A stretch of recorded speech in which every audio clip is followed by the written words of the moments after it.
Pozdrav društvo, dobrodošli u novi video na kanalu SZ Mobile. Nije nas bilo neko vreme jer je generalno letnji period uglavnom malo slabiji za tržište mobilnih telefona, ne dešava se ništa novo. Svi iščekuju novi iPhone u septembru i neke Z Flip i Z Fold modele od Samsunga. A do tada moramo nešto da snimimo. Meni je ovo bila želja, ovaj telefon da snimim kada se pojavio, u pitanju je Motorola Edge 50 Pro, ali je bila dosta skupa i meni se nešto nije to isplatilo, kupovalo. Čekao sam neku dobru priliku, nije se pojavila sve do sada, ali sada su nam pomogli drugari iz Tehno kruga koji su nam pozajmili ovu Motorola Edge 50 Pro i omogućili nam da snimimo ovu recenziju. Inače, oni se bave otkupom i prodajom polovnih mobilnih telefona. Kod njih možete zameniti svoj polovan mobilni telefon i kupiti malo noviji polovni mobilni telefon u boljem stanju, sa boljim performansama ili šta god vama bude odgovaralo. Vrlo lako ćete se dogovoriti sa njima i napravit ćete neki deal sigurno 100%. Motorola Edge 50 Pro je po meni jedan vrlo lep i elegantan telefon. Sa ovim kamera blokom me podsjeća na Samsung S21 Ultra. U kombinaciji sa ovom crnom bojom i zakrivljenim ivicama od napred i od pozadi, ima odličnu ergonomiju i dosta lepo leži u ruci, nema mu se stvarno šta zameriti što se toga tiče. Uz to je i malo lakši telefon sa samo 187 grama težine za razliku od ovih nekih flagshipova koji imaju po 220-30 grama. I to se stvarno oseti u ruci. Od ostalih stvari vezanih za dizajn možemo reći da sa desne strane imamo tastere za pojačavanje i smanjivanje zvuka, taster za paljenje i gašenje telefona, na donjem delu telefona imamo fiokicu za SIM karticu, konektor punjenja i primarni zvučnik koji zajedno sa ovim gore zvučnikom ispucava stereo zvuk. Nije da je baš nekog dobrog kvaliteta, ali je ipak stereo zvuk. Poslušajte i sami.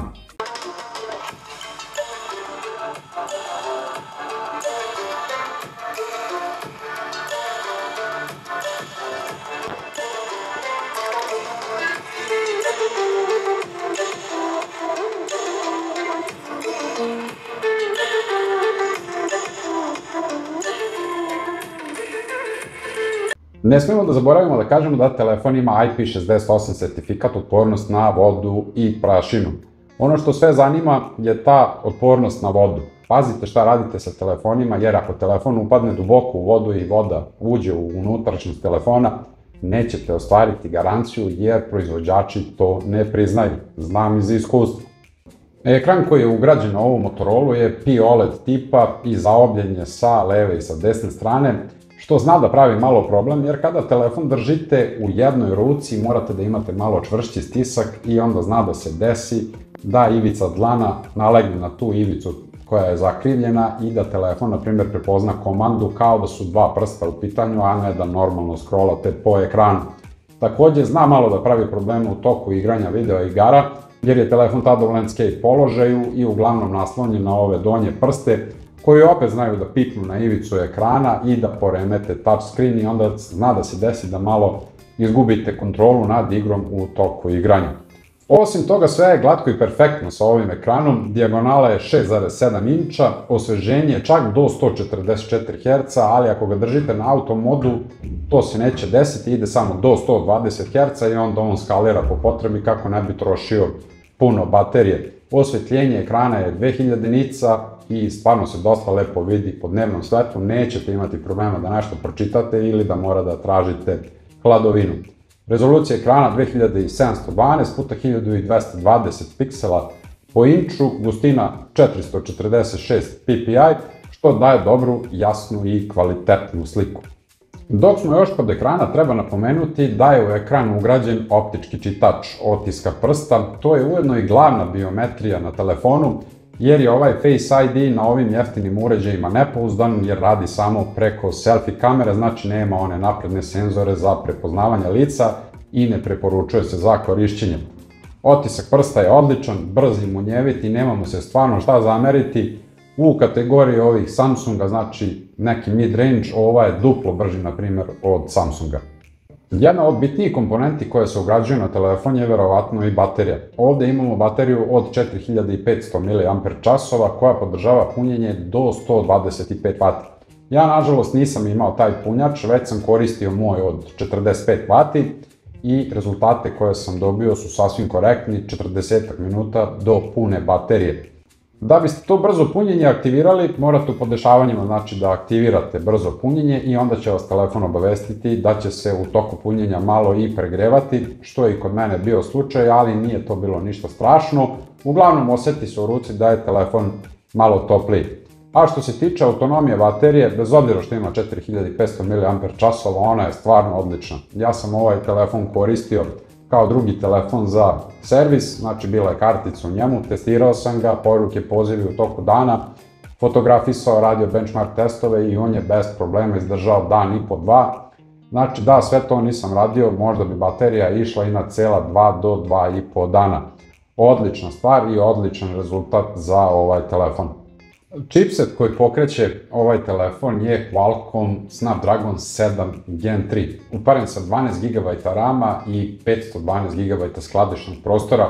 Rekli biste, pa ovo je fenomenalno, ali nije to baš tako i to se nigde ne napominje u ovim specifikacijama telefona, jer je taj skladišni prostor starijeg tipa, u pitanju je UFS 2.2 memorija, i RAM memorija je DDR4 tipa, znači nije ona najnovija i najbrža memorija. Što se u principu malo i osjeća u radu telefona kada ga koristite.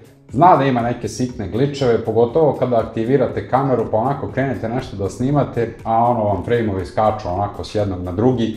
Nije baš glatko i fluidno i verujem da je sve to posledica ove UFS 2.2 memorije.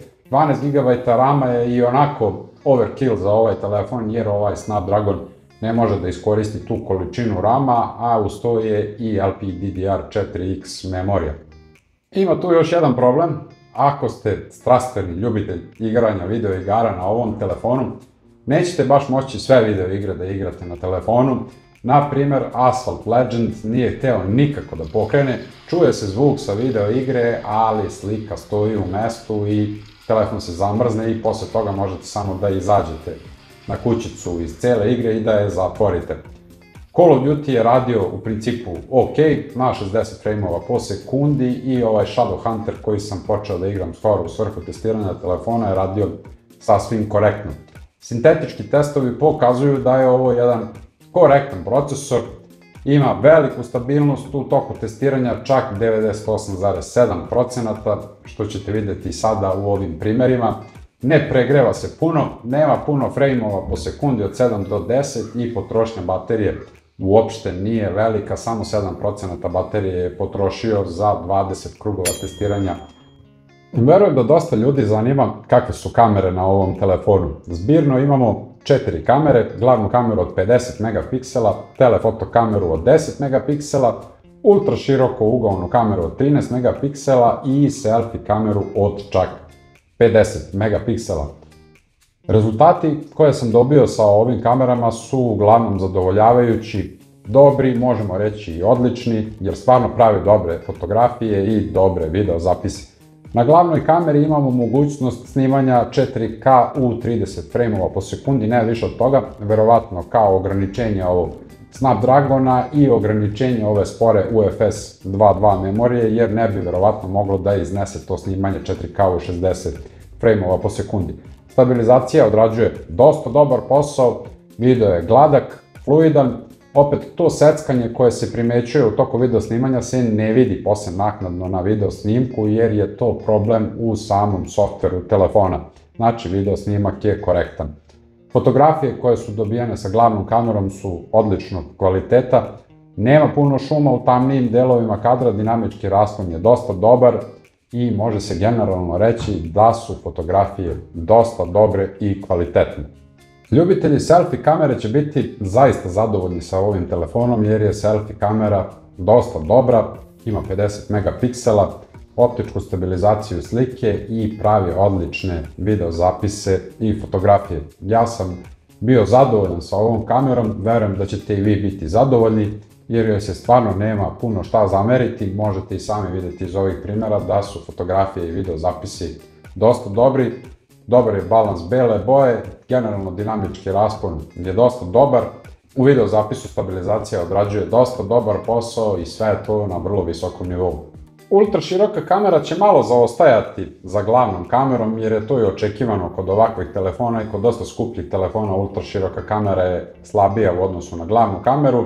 Glavne razlike će se ogledati u tome da ćete imati manje detalja u kadru i da će boje biti malo drugačije u odnosu na glavnu kameru i video zapisi neće biti onako glatki i fluidni kao sa glavnom kamerom. Osim toga, sve ostalo je korektno i dobro, dosta lepo snima 4K dok ste statični, ali kada se pokrenete onda stabilizacija nije baš kao na glavnoj kameri.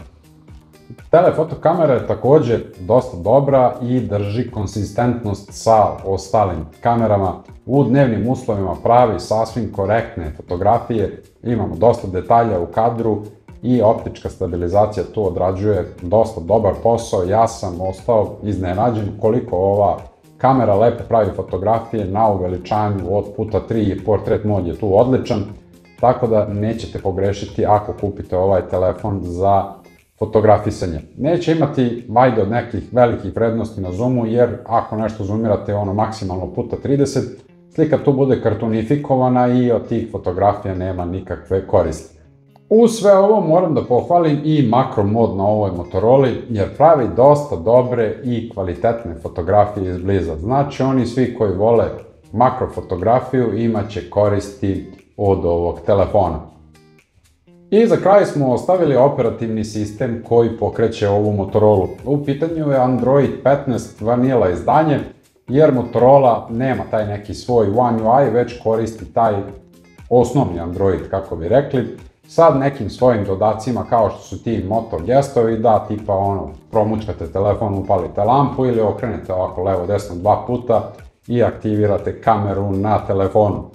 Ima tu još dosta nekih Moto modova, ima i nekih stvari koje su me malo nervirale kao ovaj Discover na početnom ekranu za menjanje ovih fotografija.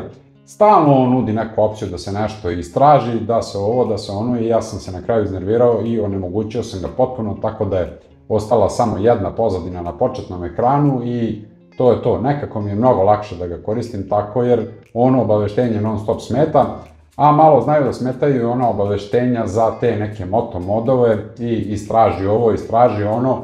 U principu Vanilla je Android i nema tu puno šta da se istražuje, sve na svom mestu i gde treba da bude, plus što oni, kažem, malo smaraju sa tim Moto modovima. Još jedna dobra stvar koju ima Motorola je taj Smart Connect. Vrlo lako možete da povežete telefon sa nekim drugim uređajem, to je sa televizorom ili tabletom, i da imate veliku radnu površinu. Pritom se Android prilagodi toj velikoj radnoj površini i dosta sve to lepo i glatko radi, poput Samsung Dexa. Ja volim takve stvari, imam i taj LG OLED televizor i onda mogu da iskoristim pun potencijal tog povezivanja sa mobilnim telefonom. I za kraj ove naše recenzije, šta možemo reći o ovoj Motorola Edge 50 Pro?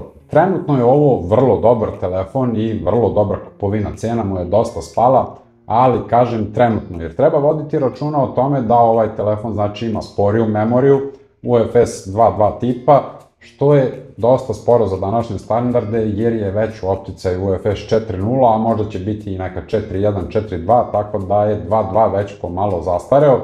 Takođe i taj RAM koji je LPDDR4X memorija i ona je malo sporija i pitanje je kako će sve to raditi na novim verzijama Androida.